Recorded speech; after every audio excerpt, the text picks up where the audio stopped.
જય શ્રી કૃષ્ણ કેમ છો બધું બધા તમારું સ્વાગત છે ફરીવાર અભિષેક એજ્યુકેશન ગુજરાતી નામની યુટ્યુબ ચેનલમાં. વિદ્યાર્થી મિત્રો, ધોરણ 12 ફર્સ્ટ એક્ઝામ છે, ઇકોની એક્ઝામ છે. ઇકોના મોસ્ટ ટાઈમપી ક્વેશ્ચન જોવાના છીએ આપણે આ વિડીયોમાં, કે જે મોસ્ટ ટાઈમપી નહીં હોય એ જ પૂછાશે, બરોબર છે. તો ધોરણ 12માં જો તમે જૂના સબસ્ક્રાઈબર હોય તો તમને ખબર હશે કે આપણે ધોરણ 12માં ફોકસ કરીએ છીએ બોર્ડની એક્ઝામ ઉપર.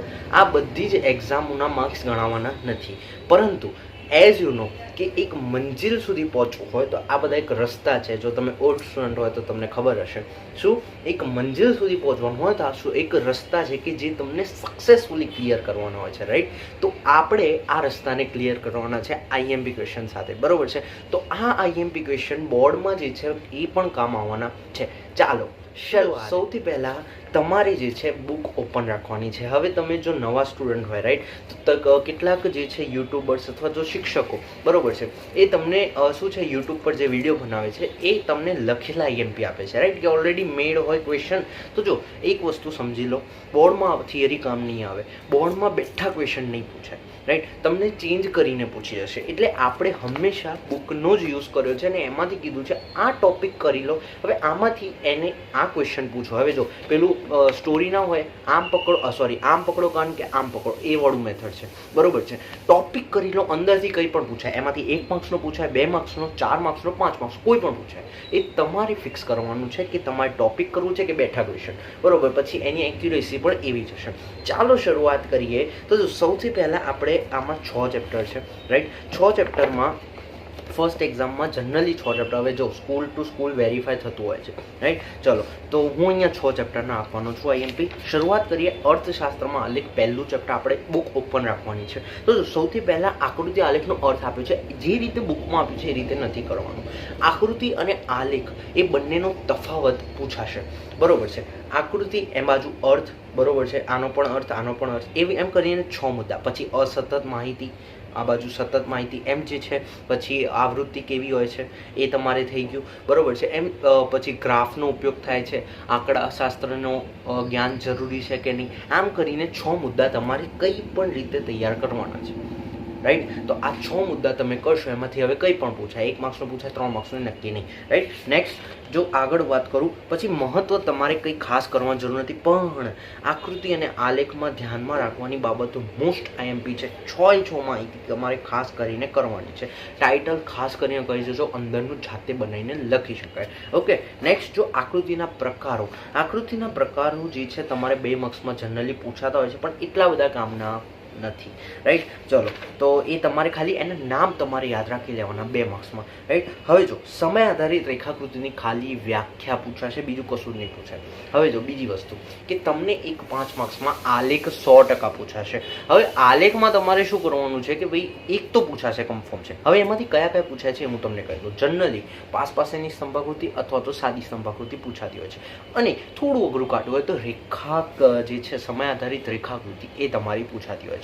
બસ આ 3 કરી લો એટલે પાક્કું તમારા 5 માર્ક્સ ફિક્સ. પણ ફક્ત આકૃતિથી નહીં ચાલે, વિશ્લેષણ રાખવું ખાસ જરૂરી છે. તમે જો ઉપર વાંચશો તો કે આકૃતિ દોરી વિશ્લેષણ કરો, એવું તમારા શિક્ષકોએ પણ, જે કોના શિક્ષકો છે એમણે સમજાવ્યું છે. તો તમારે એ વિશ્લેષણ પણ કરવાનું રહેશે. પછી જો હું વાત કરું તો એ મેં તમને કીધું, રેખાકૃતિ વ્યાખ્યા ક્યાં આપી છે, તો કે ભાઈ સામાન્ય રીતે પહેલી જ રીતિ કે ભાઈ 2 ચલ વચ્ચેના સંબંધની રેખા અને તેનો ઢાળ દર્શાવતી આકૃતિ એટલે રેખાકૃતિ, બરોબર છે. પછી સ્તંભાકૃતિ સેમ વ્યાખ્યા, પાસેની સ્તંભાકૃતિની વ્યાખ્યા કશું જ કામનું નથી. એમાંથી વિભાજિત સ્તંભાકૃતિની વ્યાખ્યા, જો પહેલું, જ્યારે સ્તંભાકૃતિના દરેક સ્તંભના મૂલ્યને 1 થી વધુ પેટા વિભાગોમાં વહેંચવામાં આવે એને વિભાજિત સ્તંભાકૃતિ કહે છે, રાઈટ. પછી જો હું વાત કરું સ્તંભાકૃતિ દોરતી ધ્યાનમાં રાખવાની બાબતો કઈ કામની નથી. વૃત્તાંશ આકૃતિમાં 2 માર્ક્સમાં પૂછાય છે, એની વ્યાખ્યા અને એનું સૂત્ર, બસ, બીજું કશું જ કામ નથી.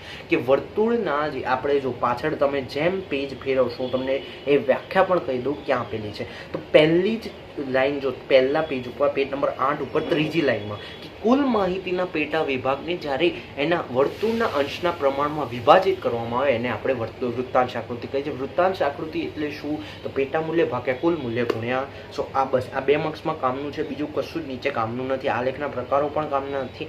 હવે આવ્યો મેઇન ટોપિક.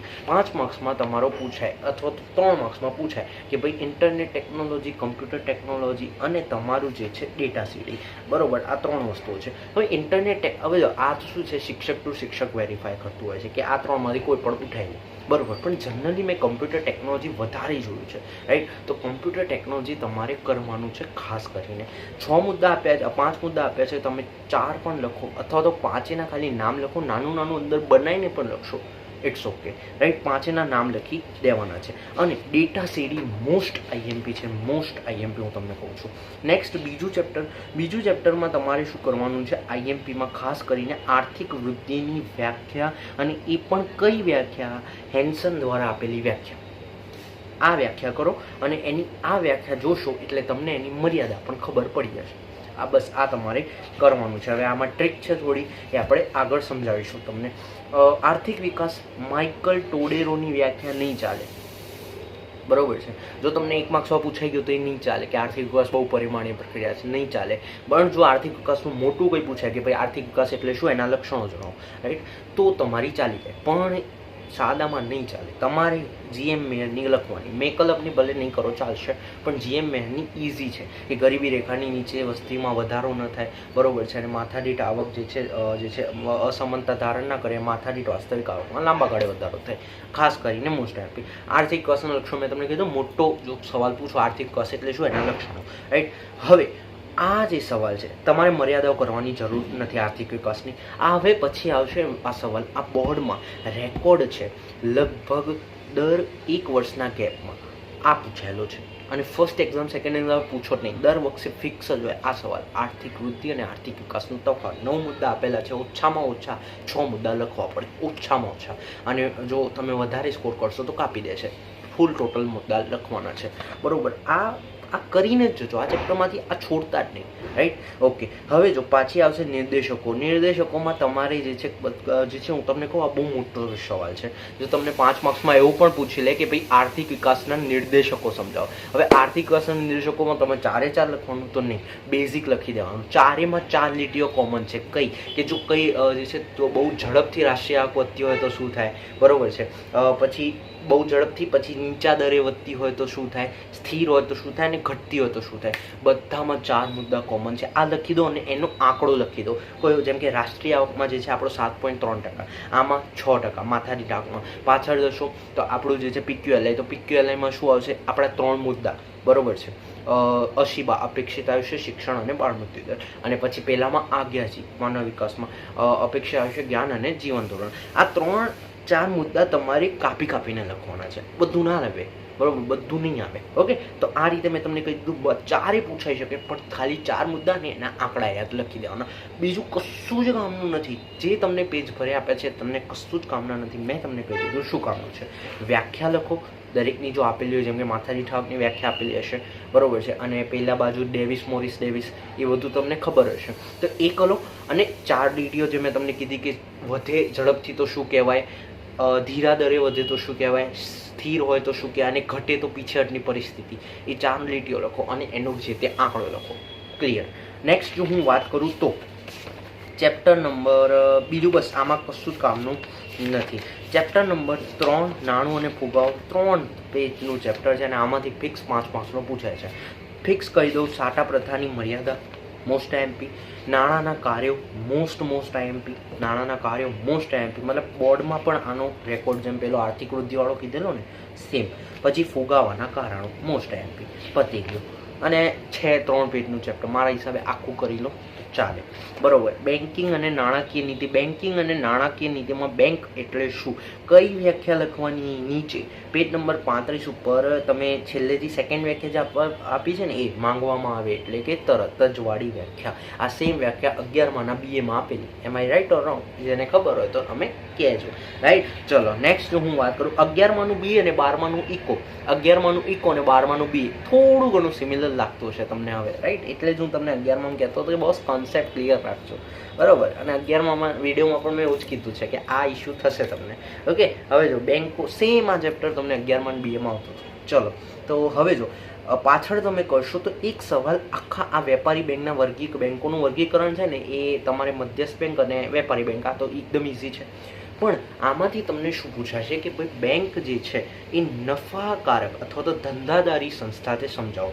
તમે પેજ નંબર 36 ઉપર જો, નીચેથી તમે ઉપર આવો કે વેપારી બેંકના કાર્યો છે એની ઉપર જો છેલ્લી લીટી થાપણો સ્વીકારવા, છેલ્લેથી બીજી લીટી સમજો, થાપણો સ્વીકારવા માટે જે વ્યાજનો દર બેંક આપે છે તેના કરતાં ધિરાણ પર ઊંચો વ્યાજનો દર વસૂલ કરી શકાય છે અને એમ બેંક નફો કમાય. એટલે આપણે કહી શકીએ કે બેંક ધંધાદારી સંસ્થા છે. કઈ રીતે કે ભાઈ તમારી પાસે જે લોન લે છે એમાં તમને ઓછું વ્યાજ આપે, બીજાને લોન આપે એમાં વધારે વ્યાજ લે, સિમ્પલ. એટલે નફો કમાય. આ કારણ એક પૂછાઈ શકે, બીજું કોઈ કામનું નથી કે ભાઈ નફો કરતી સંસ્થા. બેંકના કાર્યો જે છે એમાં મુખ્ય કાર્યો અને ગૌણ કાર્યો આવે છે. મુખ્ય કાર્યો પૂછાય છે પણ આમાં બધું કરવાની જરૂર નથી. કોઈ પણ જે તમને 5 આપેલા છે કોઈ પણ 3 કરી લો ચાલે. હવે જો નાના મુદ્દા કરો તો એના હિસાબે 4 કરી લો. જેમ કે શાક સર્જન તમને તકલીફ પડતી હોય તો ના કરો, 4 કરી લો. શાક સર્જન આમ સ્પેસિફિક પૂછાતું નથી, આની સાથે જ પૂછાશે. ઓકે, ગૌણ કાર્યોમાં સેમ છે, ગૌણ કાર્યો તો ના કરતા ચાલશે. ઓકે, ભારતમાં વેપારી બેંકોનું અસ્તિત્વ કંઈ કામનું નથી, આ પણ કરવાની જરૂર નથી. ઓકે, ચલો. મધ્યસ્થ બેંક મોસ્ટ આઈએમપી, મધ્યસ્થ બેંક મોસ્ટ આઈએમપી છે. એની વ્યાખ્યા મારા હિસાબે પાછળની કરવી તમારે સારી છે. પાછળ પેજ ફેરવશો 40માં. જે પહેલું છે કે ભાઈ મધ્યસ્થ બેંક એ દેશની સર્વોચ્ચ બેંક છે કે જેનું કાર્ય નાણાં બજાર અને બેન્કિંગ વ્યવસ્થાને વિકાસ કરવાનું છે. એકદમ ઈઝી છે. અને દેશના સામાન્ય હિત માટે જે છે આર્થિક નીતિ નક્કી, નાણાકીય સ્થિરતા જાળવવાનું છે. ઈઝી. આ તમારે ખાસ કરીને કરવાનું છે. ઓકે, એનો વિકાસ કરવાનું પ્રોત્સાહન, આ વ્યાખ્યા તમારે ખાસ કરી લેવાની, એટલે શું આમ ભાર પડે. ઓકે, ચલો. આરબીઆઈ વિશે મધ્યસ્થ બેંક, એના બેઝિક જે છે વ્યાખ્યા જે છે તમારે એની સ્થાપના, કેટલા મૂડીકરણથી શરૂઆત થઈ, પછી એનું રાષ્ટ્રીયકરણ ક્યાં થયું, ડેટ બેટ બધું જ લખી દેવાનું. મતલબ ઇન શોર્ટ એ વાળો પોર્શન કરી લેવાનું છે. આરબીઆઈના નાણાકીય કાર્યો મોસ્ટ આઈએમપી એ તમારે કરવાના છે. બિન નાણાકીય કરતા નહીં ચાલશે. નાણાકીય નીતિમાં મોસ્ટ આઈએમપી જે છે તમારે નાણાકીય નીતિની વ્યાખ્યા, એમાં પણ પાછળ પેજ ફેરવશો 42 ઉપર તો બીજી વ્યાખ્યા તમારે કરી દેવાની.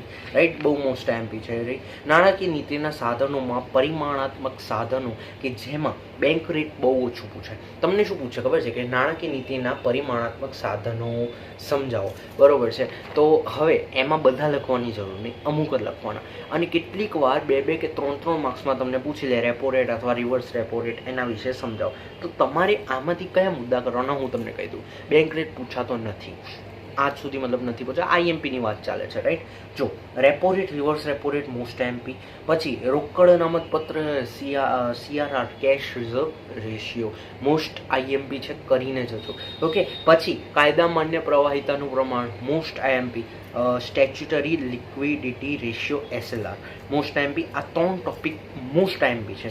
ઓકે, ચલો. તો એ મેં તમને કહ્યું, અને બાકી જે તમને આવડે નાના એ તમારે કરી લેવાના, એટલે ક્વેશ્ચન પૂરો. ગુણાત્મક સાધનોમાં સેમ જ છે, બહુ મસ્ત ક્વેશ્ચન છે. તમારે જે છે આને અંબાણીને યાદ રાખવાનું. જો અંબાણીને કયા ત્રીજા ટોપિકમાં અંબાણીને યાદ રાખવાનું, ધિરાણની ટોચ મર્યાદા. જો ધિરાણની ટોચ મર્યાદા ના રાખીએ ને તો અંબાણી દે લોન લઈ લે. રાઈટ, તો એનામાં અંબાણીને યાદ રાખવાનું. માર્જિનની જરૂરિયાતમાં અથવા તો સલામતીની જરૂરિયાતમાં ખેડૂતને યાદ રાખવાનું. ખેડૂતને યાદ રાખવાનું. માર્જિનની જરૂરિયાત છે કે ભાઈ જે છે આપણે એક ચોરને યાદ રાખવાનું કે ભાઈ માર્જિન રાખવું પડે, જો પૈસા આપે જતો રહે તો માર્જિનની જરૂરિયાત રાખવી પડે. અને છેલ્લે ભેદભાવયુક્ત વ્યાજના દર, સેમ ટુ સેમ ખેડૂતને ધ્યાન રાખવાનું. ખેડૂતના 2 ટોપિક, સલામતી જરૂરિયાત અને ભેદભાવ, એક અંબાણીને ટોચ મર્યાદા, અને એક જે છેલ્લો તો માર્જિનની જરૂરિયાત, એમાં ચોરને યાદ રાખ્યો. Topic clear. ગરીબીમાં તમારે ખાસ કરીને, હવે આ હું તમને જે કારણ કે શું છે આમાં હું ડિટેલમાં નહીં જોઉં, આમાં શું ઉપરથી હું કહી દઈ કયા ક્વેશ્ચન આઈએમપી છે.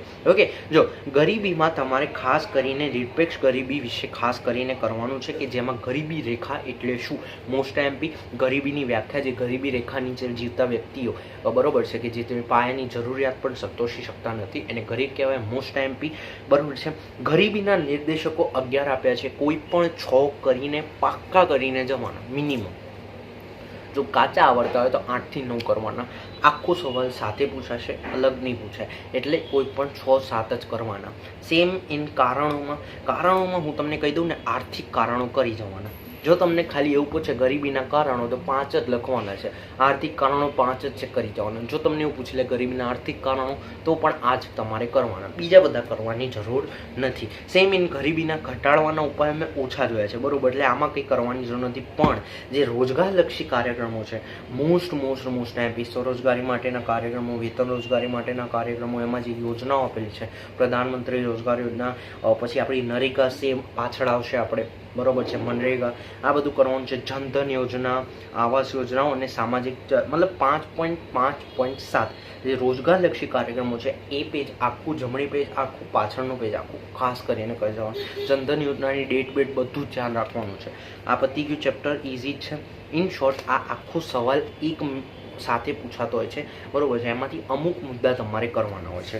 ઓકે, પછી જો હું વાત કરું બેરોજગારી, સેમ બેરોજગારીના પ્રકારો, બેરોજગારીની વ્યાખ્યા પહેલાં તો મોસ્ટ એમપી. પછી જો હું વાત કરું બેરોજગારીના સમય જે છે, તમને 4 માપદંડો આપેલા હશે, બરોબર છે, રાજકૃષ્ણ સમિતિના આધારે. તો હવે જો આ રાજકૃષ્ણ સમિતિના આધારે માપદંડ બહુ ઓછા પૂછાય છે, પણ ખ્યાલ હોવો જોઈએ છે, કન્સેપ્ટ ક્લિયર હોવો જોઈએ છે. આપણે કરવાની જરૂર નથી, બરોબર. પણ બેરોજગારીના પ્રકારો મોસ્ટ આઈએમપી 5 છે. 5 બેરોજગારીના પ્રકારો મોસ્ટ આઈએમપી છે. બેરોજગારી ઉદ્ભવના કારણે, જેમ મેં તમને ગરીબીમાં સમજાવ્યું, સાથે જ પૂછાશે. કોઈ પણ તમારે 5 મિનિમમ કરવાના છે. ઓછા આવડતા હોય, અંદર ગપ્પા મારવાની ઈચ્છા છે તો 6 થી 7 કરવા જરૂરી. સેમ ઇન ઘટાડવાના ઉપાય 7 આપેલા છે, 5 કરવાના છે. બેરોજગારી હલ કરવા માટેની રાજ્યની યોજનાઓ, એમાં તમારે મોસ્ટ આઈએમપી મનરેગા કરવાનું છે. બસ બીજું કશું જ કરવાનું નથી. મનરેગામાં મોસ્ટ આઈએમપી બધા ડેટ બેટ યાદ રાખ્યા જો એના જે છે કઈ રીતે મનરેગા બન્યું એ ખાસ. અને હવે શું કરવામાં આવે છે, 7 દિવસમાં ફાળો આપવામાં આવે, 5 કિલોમીટર સુધી ના હોય તો તમને શું આપવામાં આવે છે, બેકારી ભથ્થું. એ બધું તમારે ખાસ કરીને કરવાનું છે. ઓકે, રજિસ્ટ્રેશન કરવાનું હોય છે, એ બધું કન્સેપ્ટ ક્લિયર રાખો એટલે અંદરનું જાતે લખાય. આ વિડીયોમાં રાખીએ આટલું. જો વિડીયો પસંદ લાઈક, શેર, સબસ્ક્રાઈબ બધું જ કરી લેજો. મળીશું એક નવા વિડીયોમાં નવા ટોપિકના એમપી સાથે. ત્યાં સુધી જય શ્રી કૃષ્ણ.